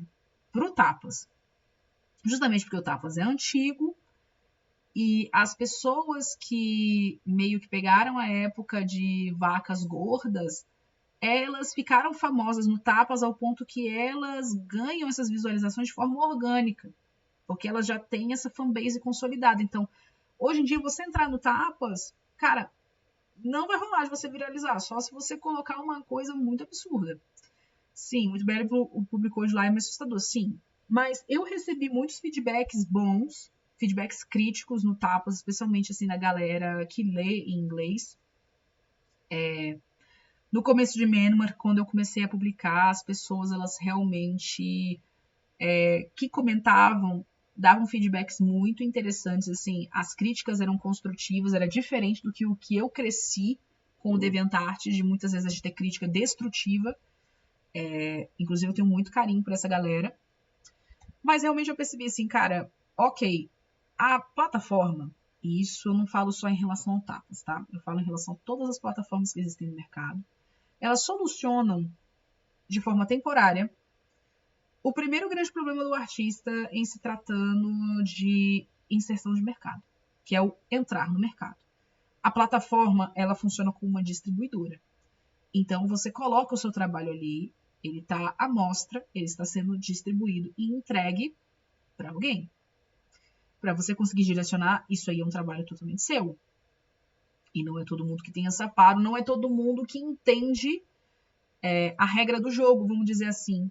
E tem histórias que não funcionam. Tem histórias que são nichadas demais. Manmar é um desses casos. É uma história mais nichada. E tá tudo bem. Porque, exatamente, é o lance do tanque dos tubarões. É você conseguir vender bem o seu peixe. Tem peixes que são mais fáceis de vender. Tem outros que são muito difíceis. O meu é um pouco mais difícil. Eu admito isso. E não acho errado. Todas as escolhas que eu fiz para Manmar, nesse sentido, eu sustento todas elas. Mas eu também reconheço que é um pouco mais difícil pro meu lado, nesse sentido. Mas, enfim, plataforma funcionou para mim pelo tempo que tinha que funcionar. E assim, eu até consegui algumas coisas de visualização, de visibilidade, de outros perfis que começaram a ver meu trabalho. Mas para mim, que é isso, God? Obrigada, você é muito gentil também. Eu faço o que eu posso, nem sempre. É aquela coisa, meu compromisso nem sempre é vencer. Na verdade, eu perco bastante. Né? Eu falo isso, né? Eu sempre pego um pouco a frase do Max Andrade, que ele falava isso no quadrinho dele do Juquinha. Mas a gente faz o que a gente precisa fazer enquanto artista independente. Mas para mim, a melhor coisa que aconteceu, porque sempre foi meu grande sonho, foi quando eu consegui o selo editorial da Black Buffalo Publishing, né? Mas antes de eu falar da Black Buffalo, eu vou também apresentar, além de Manmar, que eu já fiz essa pequena leitura, essa pequena introdução. Atualmente, até o dia 15 de março de 2026, Manmar está disponível para leitura até o capítulo 10, com todas as suas divisões. Depois disso, vai sair do Tapas para sempre e vai estar disponível apenas na loja da Black Buffalo Publishing, que eu já vou mostrar. Mas antes disso, eu também vou falar de outras obras minhas que foram feitas ao longo desse tempo da minha carreira, que também serão repaginadas e colocadas sobre o selo da editora, que hoje é a minha casa, que eu orgulhosamente chamo de minha casa. Então, além de Manmar, que é esse projeto que eu tenho feito desde 2020, eu também tenho um Slice of Life. Esse não sei se vai entrar na loja, acho que não, porque ele tem uma proposta muito fofinha. Aquela da fada. Eu vou mostrar eu vou falar um pouquinho do Bocado de Brigadeiro e aí eu falo da fada, por conta da questão da linha temporal. Bocado de Brigadeiro eu fiz para ser um semanário, né? Porque eu fiz como um semanário para acompanhar a minha carreira na gastronomia. Além da formação em design, eu também tenho uma formação em música, na escola de música. Eu sou formada em conservatório, em piano erudito. Mas eu também sou formada em escola técnica. Eu sou formada em gastronomia pelo IESB, que é uma faculdade particular, muito boa, por sinal. Eu lembro quando eu te mostrei, né, Dom? Eu comecei a desenhar porque eu acho que eu tinha conversado com você sobre essa questão, porque o curso de gastronomia, ele me ajudou muito com a questão da minha criatividade. Aí você falou, velho, por que você não começa a desenhar mostrando a sua rotina, né? Mostrando mais de você nesse sentido, mostrando a sua jornada no mundo da gastronomia. E aí, dito e feito, foi onde eu comecei a fazer. Então, maravilhoso, foi incrível. Então, assim, Bocado de Brigadeiro, ele é um semanário, ele é um slice of life da minha própria vida, ele é autobiográfico, que mostra o período de 2022 a 2023, que foi quando eu estava fazendo o curso técnico de gastronomia e trabalhando também na área. Eu trabalhei em restaurante, eu enfrentei escala 6x1, né? Até 2024 eu estava trabalhando em restaurante também, que foi quando eu parei para estudar para concurso público, além de continuar fazendo minhas coisas de casa. Mas Bocado de Brigadeiro, e eu fazia no esquema de temporadas. Então, cada semestre foi uma temporada. Então, ele tem... são 67 capítulos. Ele é em formato Yonkoma. Então, ele tem 4 quadros. que é a coisa dos 4 quadros bem quadradinhos, formato Yonkoma japonês, só que leitura ocidental, né? Você lê da esquerda para a direita. E são 67 páginas ao todo, né? 67 tirinhas ao todo, divididas em 4 temporadas, né? Para cada semestre meu. Inclusive, tinham alguns pequenos especiais, como foi o capítulo da Copa, que foi o capítulo 30. Também tem o capítulo de finados, que aí eu falava de pessoas muito importantes para mim, que também eram minhas inspirações gastronômicas nesse sentido. No caso, 2 avós que eu perdi. A minha avó paterna, de sangue, e minha avó do coração, que é a mãe do meu padrasto. E também tinha representação da minha tia, de uma tia muito querida minha, que era confeiteira também. Então, assim, pessoas ali que eu imortalizei, pessoas que fizeram parte da minha caminhada, inclusive os meus amigos que eu fiz na gastronomia, bolinho de chuva da minha avó, que ela fazia, ela morreu há 22 anos. Comidas são memórias. Não tem como. Assim, a alimentação, ela diz muito sobre, não só sobre um povo, em termos culturais, mas sobre pessoas, quando a gente fala de núcleos familiares também. Eu lembro até hoje do bolo de chocolate que essa minha tia fazia, e ela faleceu em 2021. A torta alemã que a minha avó do coração fazia, ninguém faz igual. Eu não consigo comer outra torta alemã que não seja dela. Inclusive, eu tenho a receita. Eu tô com um livrinho de receita aqui, porque eu passei a limpo. Minha tia Simone, né, a irmã do meu padrasto, minha tia Simone, ela me passou. Então, eu passei a limpo. Eu tenho aqui. Mas, assim, a cozinha é uma forma de arte. Porque a gastronomia, ela é uma forma de arte. A cozinha a gente fala quando a gente fala a coisa de você preparar o alimento para o dia a dia, né? A gastronomia, você fala essa coisa do pensar sobre o alimento também, a questão da apresentação, a questão da intenção, né? Mas a cozinha é uma forma de arte também. E aí, bocado de brigadeiro era isso. Os meus amigos de curso, inclusive... E é muito curioso, porque os meus amigos de curso, eles são 10 anos mais novos que eu. O que foi uma coisa muito rara, porque eu estava acostumada a eu ser a caçula dos meus grupos. E aí, pela primeira vez na minha vida, eu estava sendo a mais velha. Eu sou, né, a mais velha, porque eu tenho contato com eles até hoje, nós somos amigos até hoje. Então, eles aparecem também, desses quadrinhos. Eu pretendo ainda fazer alguma coisa de um compilado, inclusive fazer meio que um perfil de cada um deles, um profile, quando eu for fazer algo compilado em cima, mas é um projeto para depois, porque eu tenho outros planos para essa saga, mas isso vai ser definido só daqui a um tempo, assim, tem mais uns anos para eu poder olhar de novo para esse projeto. E aí, na sequência de bocados de brigadeiro, eu voltei a receber projetos comissionados, e um dos projetos comissionados pelo qual eu tenho o maior carinho, que eu considero os meus maiores orgulhos, é a Ili Antologia. A Ili Antologia, ele é a fada, é a história da fada. A Ili Antologia, ele é uma história de Tibia, na verdade. A Ili, ela era a mascote de um site chamado Tibia Tales. Ele era um site voltado para roleplay, feito para a comunidade hispânica.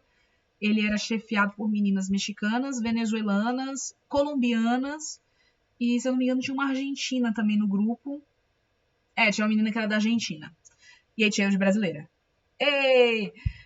E a Aili, antologia, é a história da fada Aili, que é essa fadinha loira que vos fala aqui no banner, que ela nasceu em Feristopia, que era uma parte fictícia criada pelas meninas para a parte de Feiriste, que é uma área dentro do jogo de Tibia que é de temática férica, né, de temática das fadas, e que ela nasceu, né, de uma rosa e do pó mágico de fadas, e que a maior dor dela é que ela não tinha as asas dela. As asas dela não cresciam, e o sonho dela era que as asas dela crescessem.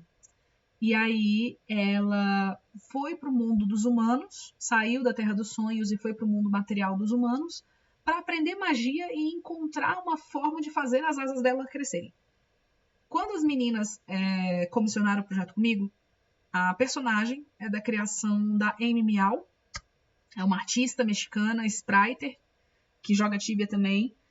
E quando ela fez a Ailey, é porque ela falava assim que ela sempre sentiu muita falta em um jogo que é dominado por homens, né? Porque a maior parte dos jogadores de Tibia, assim como a parte dos jogos de RPG em geral, são jogos por homens, né? São muitos meninos que jogam, muitos homens que jogam.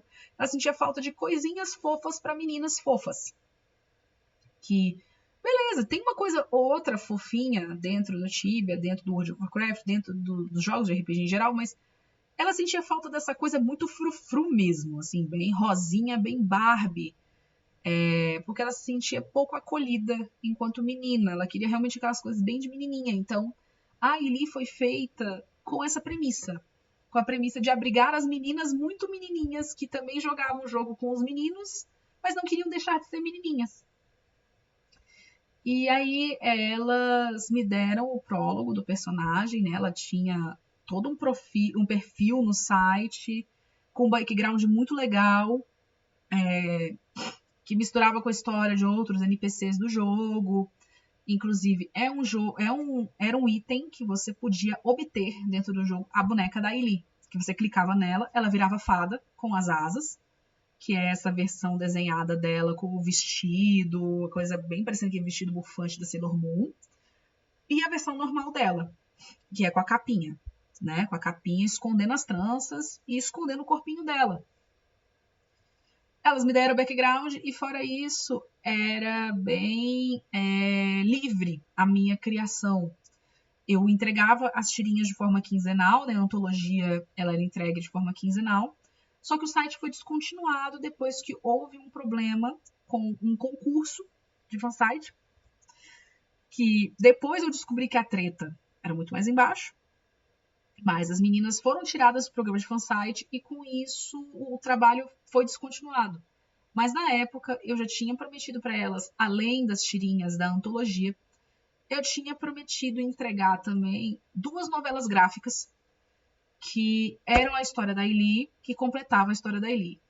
Uma delas se chama Uma Corte de Sonhos, é em homenagem a Kotar, né, a Court of Thorns and Roses, né, uma corte de rosas e espinhos, e da Terra Firme ao Arame Bambo, que é homenagem a uma música que eu gosto muito, que se chama Da Terra Firme ao Arame Bambo, da autoria de Mônica Mendes, que é tia de uma das minhas primas, tia paterna de uma das minhas primas. E foi uma música que eu usei para muitos projetos na UNB, principalmente esses projetos que falavam sobre sonho e pesadelo. Eu usava muito essa música. E eu fiz, né, essa novela gráfica assim, Uma Corte de Sonhos. A ideia dela era fazer um soft retcon, mas uma recapitulação dos eventos da Ailey e colocando de uma forma canônica, né, ou semi-canônica, algumas coisas que eu escrevia na antologia, para os leitores que não pegaram a antologia. E era meu presente para o aniversário da Ailey, originalmente em 2023, teria sido publicado em 12 de junho de 2023, que era o aniversário da Ailey. Que isso, obrigada, Eduardo. E muita gentileza sua, viu? E aí, aqui eu explicava no prefácio, e eu até hoje, todas as vezes que eu faço qualquer coisa com a Ailey, eu ponho o disclaimer. Obrigada, Dom. É muita gentileza sua. Não, e as meninas ficaram muito felizes, tá? Porque eu publiquei, inclusive, no Instagram, né? Eu divulgava. Inclusive, a Ailey foi a história que me fez ser chamada para Black Buffalo. Foi a história que chamou a atenção da Black Buffalo Publishing. Foi quando o dono fez contato comigo querendo a minha participação na editora. Foi a Ailey que trouxe isso para mim. Não foi a Corte dos Sonhos, uma Corte dos Sonhos especificamente, foi a história seguinte da Terra Firme ao Arame Bambo, né? Porque uma Corte de Sonhos, como eu falei, ela era uma recapitulação, então eu apresentava NPCs que existem no jogo, por exemplo, a Maelira, que é a rainha, não é minha criação, ela é uma NPC que existe no jogo do Tibia, ela é extremamente importante porque ela é a rainha das fadas, a coisa toda. Agora, os pais da Ailey, que aí foi a minha modificação em relação ao canon que as meninas me passaram, o Declan e a Namora, eles não existem no Tibia, não existem no background que as meninas escreveram, eles foram criação minha. O Declan da Figueira, ele é criação minha, e a Namora também. Inclusive, uma das coisas que eu vou fazer para a repaginação de Ailey para entrar na loja da Black Buffalo é o prequel, que conta a história dos pais da Ailey. O prequel que conta a história do Declan e da Namora. O nome é A Poeta e o Pêndulo, em homenagem a uma música do Nightwish que se chama The Poet and the Pendulum, né? Literalmente o poeta e o pêndulo, traduzido. Porque Nightwish também foi parte da playlist que eu escutava quando eu fazia os desenhos da Ailey, né? Apesar de que a playlist dela é muito mais voltada pro pop, mas enfim. Mas God, foi a Ailey Antologia que me fez entrar pra Black Buffalo. Porque eu entrei a convite, né? Eu nunca mandei material pros meninos. Eu fui convidada, eu fui diretamente convidada. E isso pra mim foi uma realização de um grande sonho, porque eu sempre me enxerguei na minha carreira profissional sendo editorada, sendo licenciada. Eu nunca me enxerguei como alguém que ia ser independente para sempre, que ia ser freelancer para sempre.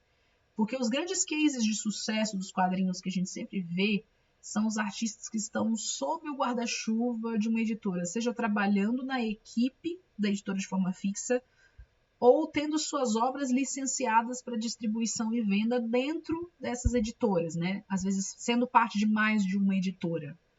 Então, quando eu recebi esse convite, para mim foi a realização de um sonho que assim tinha desde pirralha, e um sonho que assim eu sonhei por uma década, né? Que eu trabalhei por uma década. E enfim, então para mim foi muito recompensador. E aí essa parte, assim, a Corte dos Sonhos eu tive que dividir aqui no Tapas, porque é um número de páginas grande, a coisa toda. Então aqui mostra o conflito da Ailey com as asas dela. E eu mostro como que é a ida dela para o mundo dos humanos. E eu expando um pouco mais a relação dela com o Zoltan. O Zoltan é um NPC que existe no Tibia. Ele é, inclusive, para a galera do Tibia, ele é um NPC muito querido, um NPC muito amado, porque o Zoltan, ele ensina magias poderosas para os personagens depois de um determinado nível. Né? Os personagens de um nível 150, eles recebem as magias mais poderosas do jogo.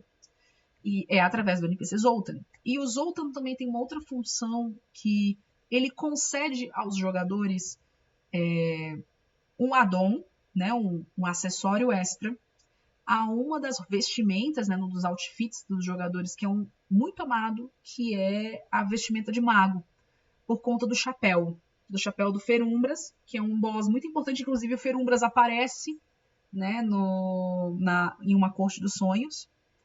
Vai ficar gravado sim, Cris, vai ficar gravado aqui na Twitch por um tempo, e aí eu vou jogar lá pro YouTube, porque no YouTube fica permanente. Eu já passei do limite de 1 hora que eu queria, mas eu vou continuar falando porque tem muita coisa para falar e eu tô vendo que já deu muito pano pra manga.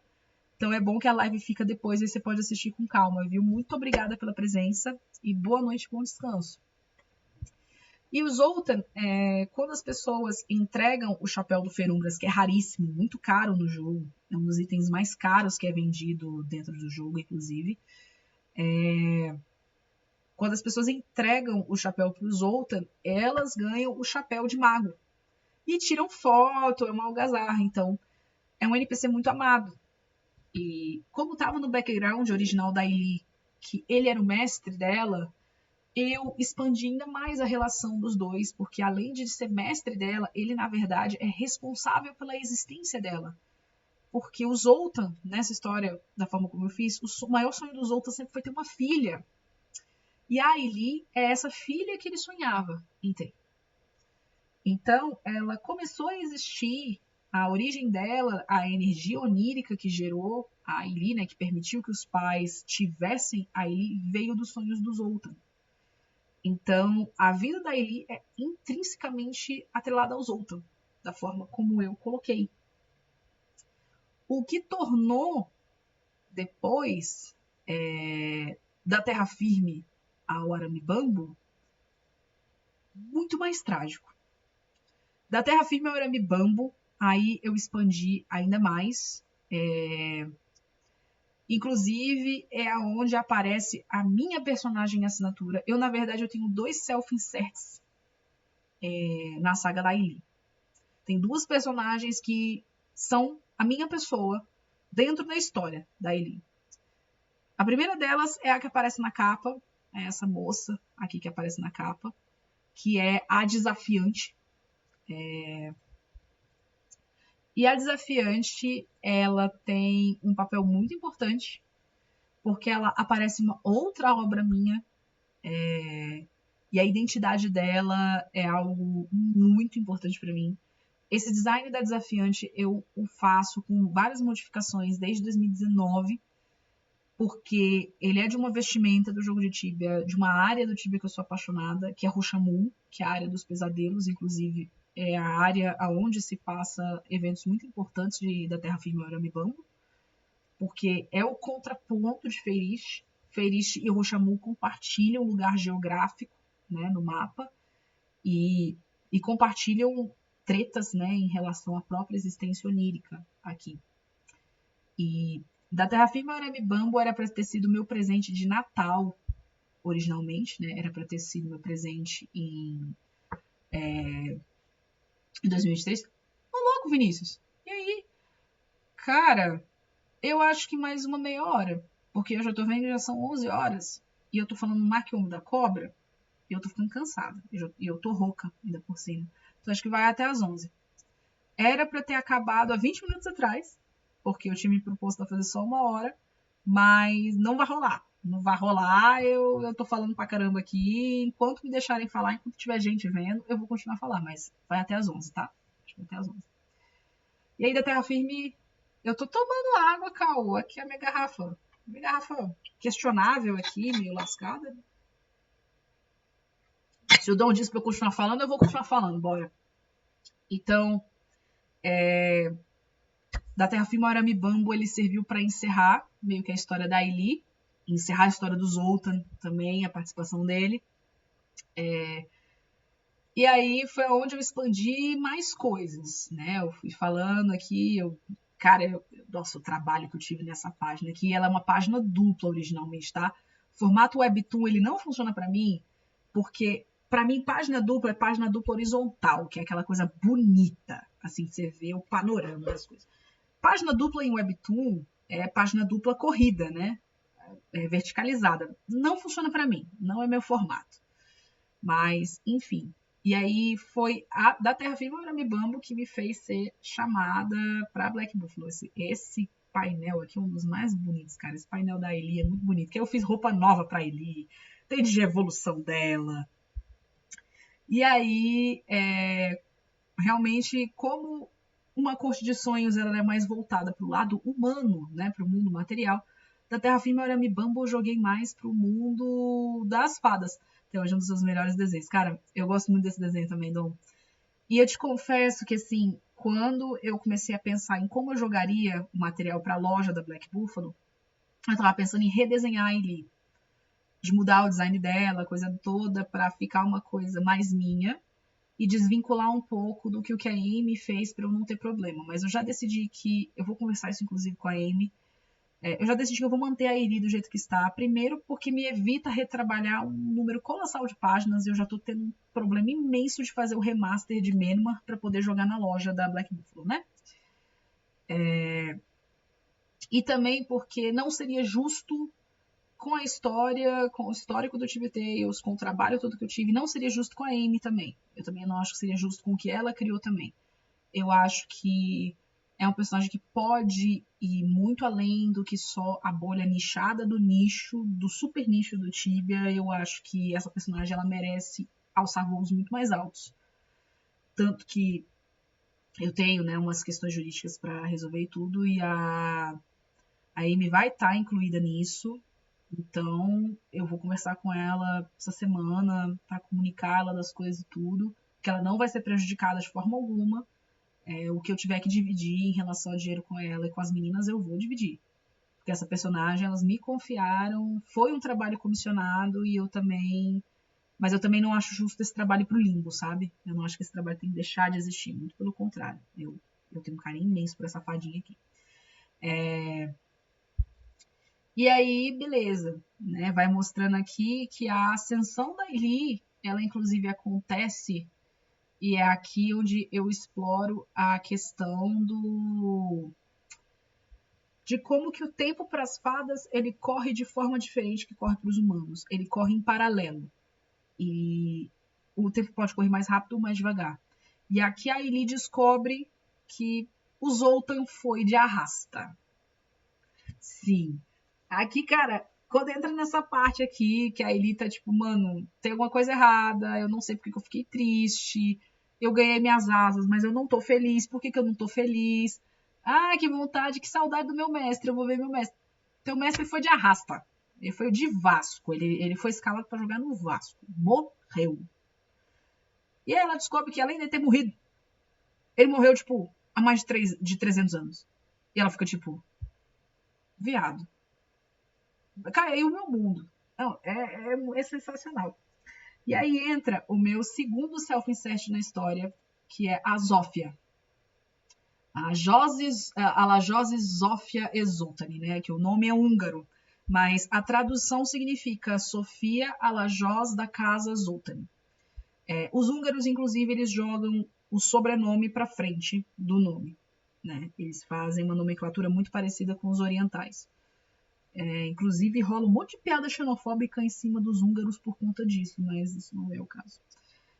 Mas muito do porquê eu coloquei essa questão húngara no nome é porque o nome Zoltan, ele significa sultão, só que é a forma húngara de se escrever sultão, né?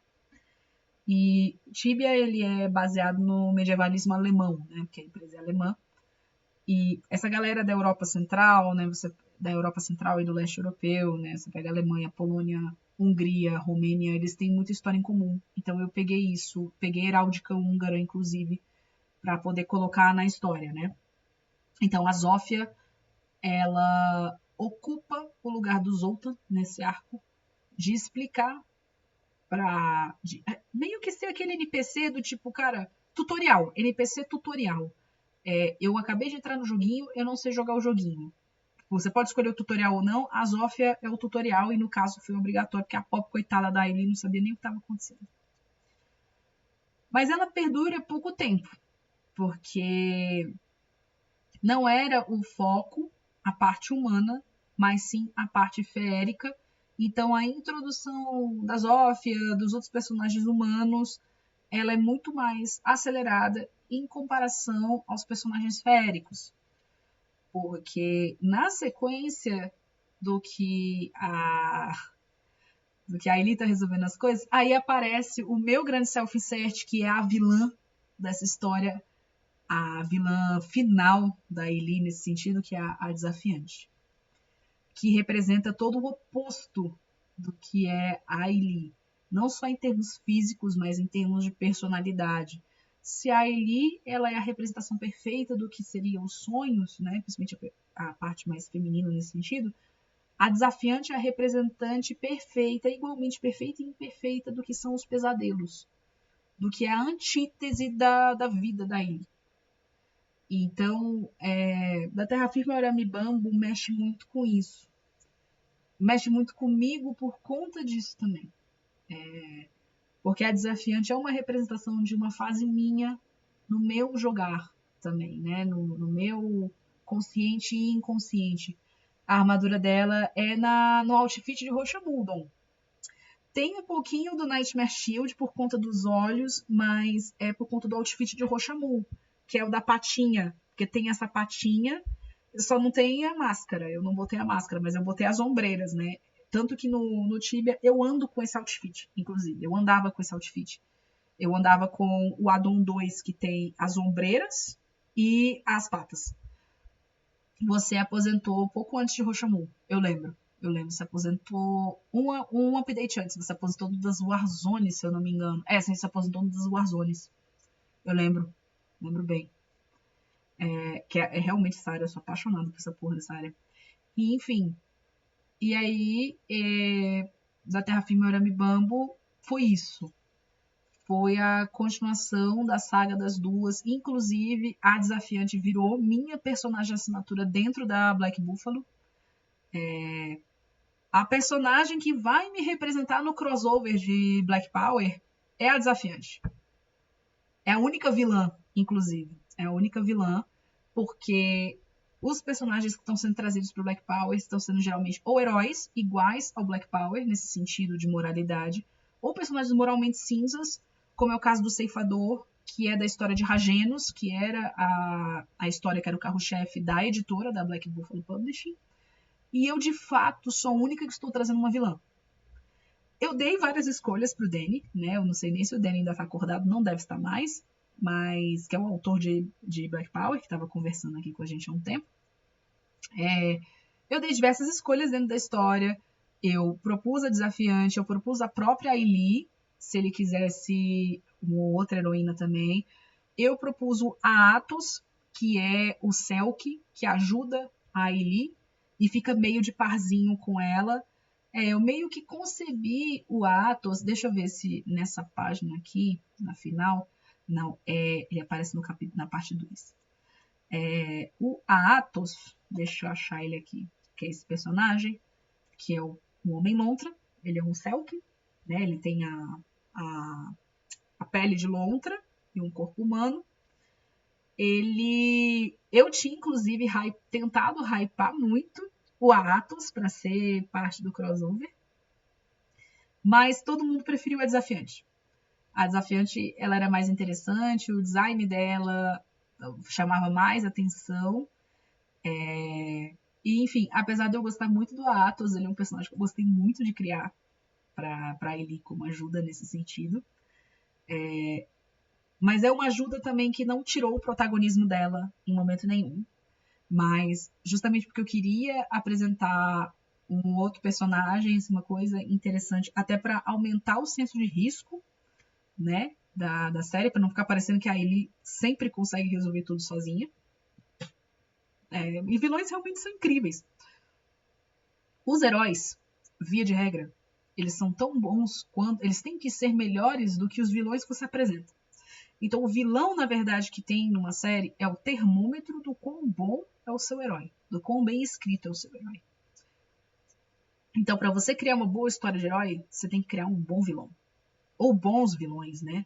Que às vezes você faz aquela coisa do vilão como escalonamento. Então, o vilão tem que ser, às vezes, melhor pensado, mais bem pensado, do que um herói, necessariamente. Enfim, mas acabou que não deu certo. Escolheram a desafiante. Estou muito feliz com essa escolha também. Enfim. E aí, a história da Ailey, ela é encerrada aqui, que era realmente meu presente para as meninas, né, do Tibeteiros. Aí o fansite acabou, a coisa toda, mas ficou aqui a lembrança. E as meninas divulgaram muito, elas hyparam muito a história, foi muito bacana. E nessa mesma época, eu também fiz como projeto comissionado para um outro site, o clássico, ou morre como herói, ou vive o suficiente para virar vilão. Sim. E o caso da desafiante é muito esse também. Porque a desafiante ela é um outro personagem meu que vai aparecer em Saoshiante, que é uma outra obra minha que tá para vir, só que eu preciso terminar Menmar antes, eu preciso terminar todas essas obras aqui que eu tô fazendo antes para poder falar sobre Saoshiante. Porque para quem conhece o original, da onde veio Saoshiante, é de uma fanfic que eu escrevia, chamada A Voz do Vento, que é a minha história dentro do Tibia e também é a minha história em termos de presença na internet. Então, assim, é uma história muito importante para mim, porque são 20 anos da minha vida descritos. Eu já fiz o roteiro, eu já tenho ele todo idealizado, eu já tenho ele todo estruturado, mas eu só vou conseguir mexer nele depois que eu terminar a lista de coisas que eu tenho para fazer. E nessa mesma época que eu recebi as comissões da Ailey, eu também trabalhei junto com um site chamado Tibia Times, que era um jornalzinho da galera mexicana. E aí eu trabalhei com 2 personagens. Eu trabalhei primeiro com o Oneiropolos, que foi o personagem que eu criei. É um bardo viajante, que é um jornalista.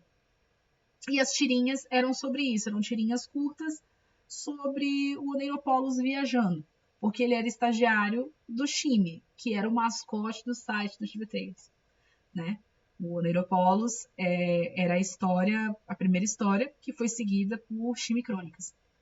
que eu também postei um tempo na Black Buffalo quando a editora estava funcionando como plataforma também, né, como plataforma digital. E aí, quando migrou para editora mesmo, aí foi tirado isso da loja e vai ser repaginado.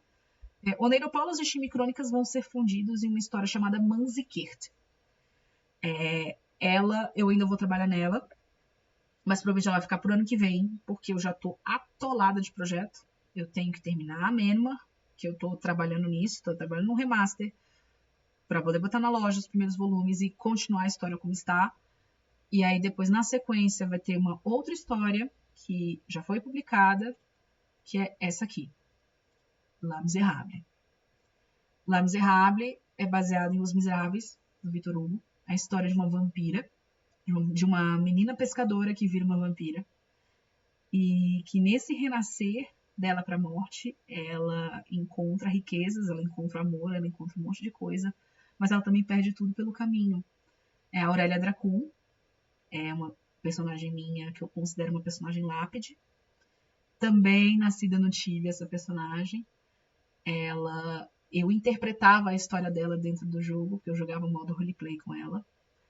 Hoje eu considero ela um personagem lápide porque ela tem muitos itens de pessoas que já se foram na vida real. Então ela é uma personagem muito difícil de eu logar. Eu não logo mais nela, porque eu não consigo jogar nela. É muito complicado para mim, mas tenho um carinho imenso por essa história. E vai para a loja da Black Buffalo também. Vai em junho ou julho, se eu não me engano. Eu só tenho que fazer umas pequenas edições de algumas coisas, corrigir alguns erros ortográficos e incluir algumas coisas no miolo para poder ir para a loja. Mas eu tenho um carinho imenso por essa história, porque é baseado nos Miseráveis de Victor Hugo. Eu sou apaixonada por literatura francesa.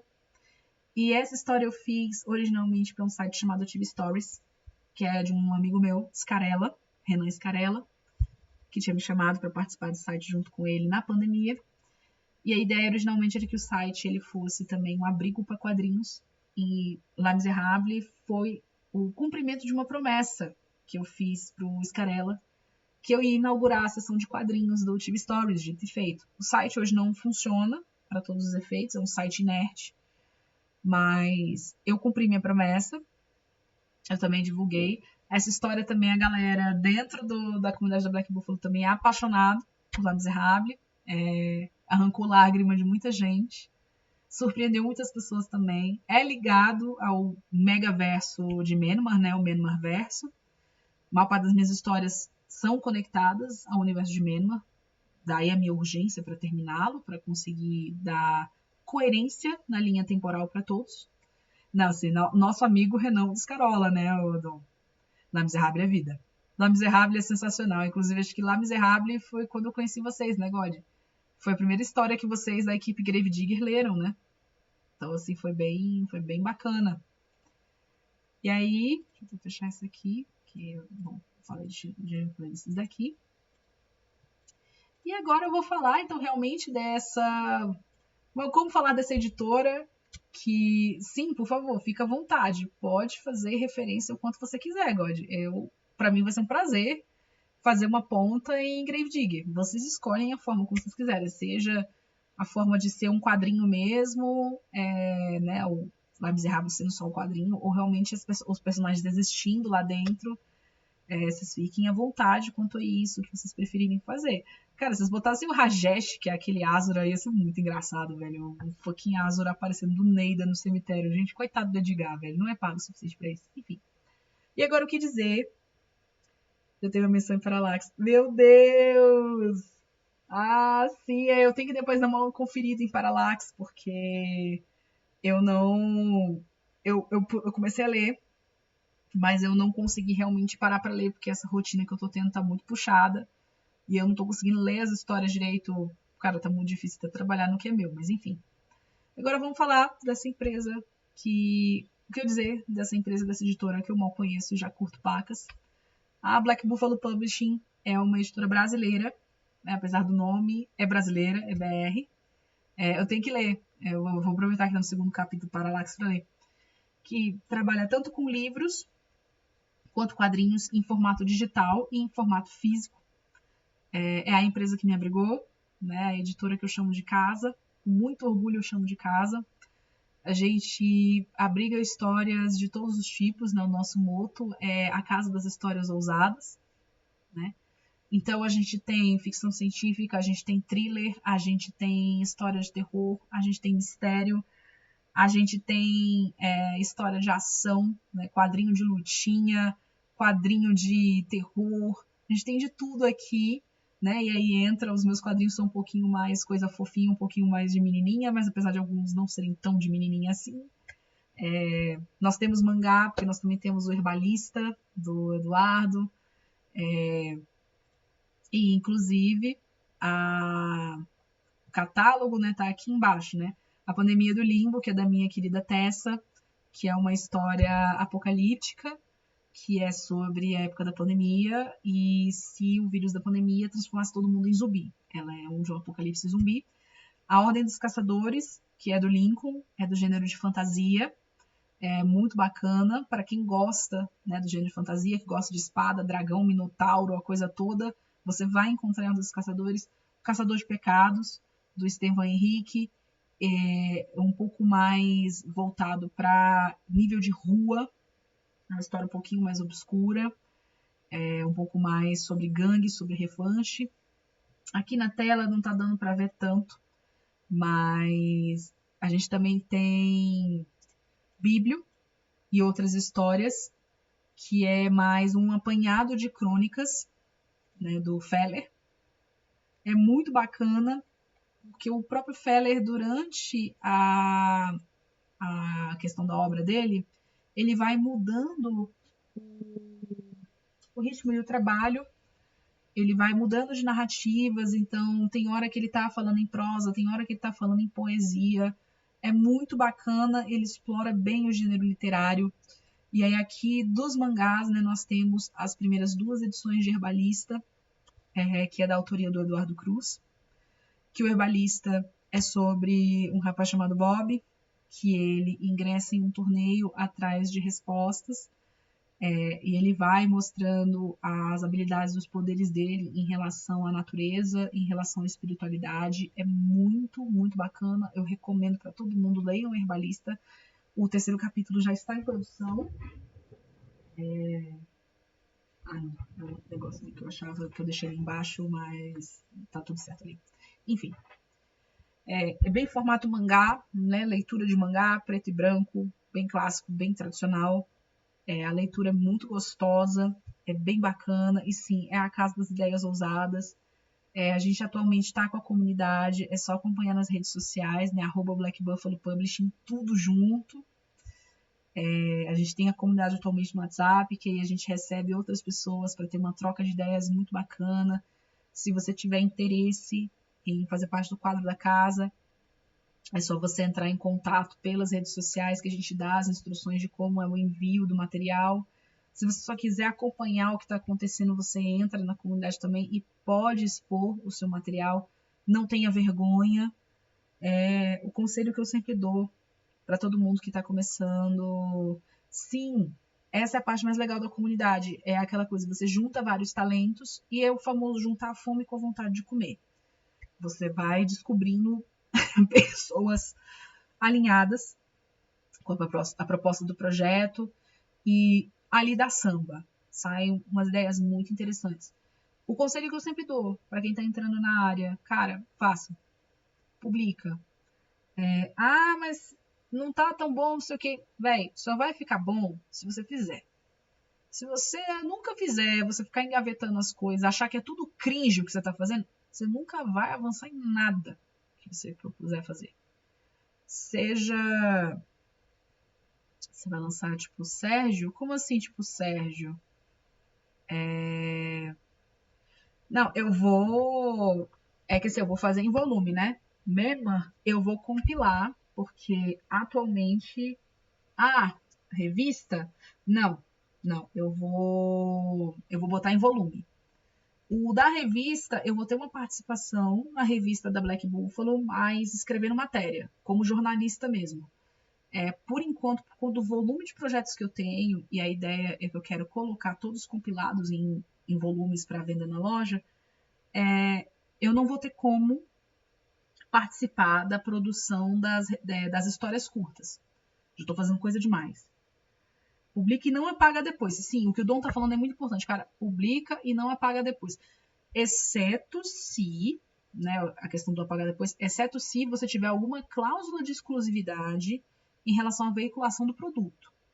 Aí você vai ter que tirar da plataforma onde tá. Mas caso você deixe de ter esse contrato, você rompa esse vínculo de alguma forma, republica depois e não apaga, porque a internet tem o histórico das coisas e é importante. Tenha também o seu próprio site.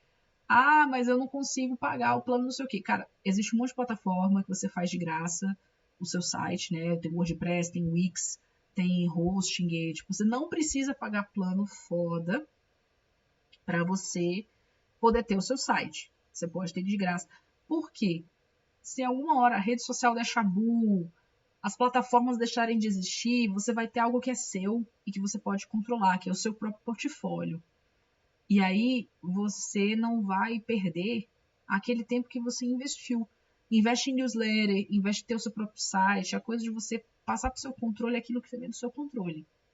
E sempre ter link de referência para tudo, né? Guarda tudo aonde a sua história aparecer, todas as indexações. Isso é importante porque também é o seu nome. Sobre a revista. Então, das entrevistas, o que eu posso falar vai ser a questão de algumas bandas de música sobre as quais eu vou falar. Uma delas eu vou falar de Brasília. Só que eu estou entrando em contato ainda com as partes para eu poder ter a autorização, para eu poder ter o sinal verde, para poder fazer essa publi, porque vai ser uma publi. Eu não vou estar recebendo nada em relação à banda que eu vou fazer. Estou fazendo de forma completamente voluntária e com muito prazer estar fazendo isso. Então, assim, as entrevistas a gente vai fazer, né, sobre essa questão das bandas, das apresentações. A revista, ela vai nessa primeira edição ser bem americanizada, né, isso que a chefia estava falando, no sentido de lembrar muito heavy metal, lembrar Metal Hurlan, essas revistas que foram muito famosas da década de 90, né? Depois disso a gente quer dar uma brasileirada, porque a gente vai ver também a recepção da revista da BBP Verso, como é que vai ficar, se as pessoas realmente vão gostar das histórias ali dentro e tudo, do formato que a gente apresentar. E fazendo essa pesquisa, fazendo essa temperagem, aí na edição 2 a gente vai apresentar algo que já vai ser realmente a linha mesmo editorial da BBP. Não, você pode ter certeza, a ideia é sair em fevereiro, né? A gente está querendo botar para meados de fevereiro, a depender de tudo, então eu vou ter que dar uma corrida com as coisas que eu estou fazendo para eu poder entregar a minha parte bruta, pelo menos para a chefia. E eu espero, né, que todos vocês gostem muito do material. A gente está fazendo com muito carinho, principalmente para atender uma parte do mercado que hoje está se sentindo um pouco excluída, que é a galera aí dos 30 mais, 35 mais, que cresceu com uma coisa um pouco mais oitentista, noventista em termos de gerenciamento de conteúdo e que hoje em dia não está mais tão em voga, mas ainda assim faz falta. É um mercado que meio que está passando fome e a gente está tentando juntar a fome com a vontade de comer, né? Enfim, faltam 3 minutos para as 11. Eu passei o dobro do tempo que eu estava planejando. Essa live eu estava planejando para ter 1 hora só, vai para 2. E eu vou finalizar aqui. Eu pretendo fazer as lives de forma semanal, mas na semana que vem eu devo adiantar essa live.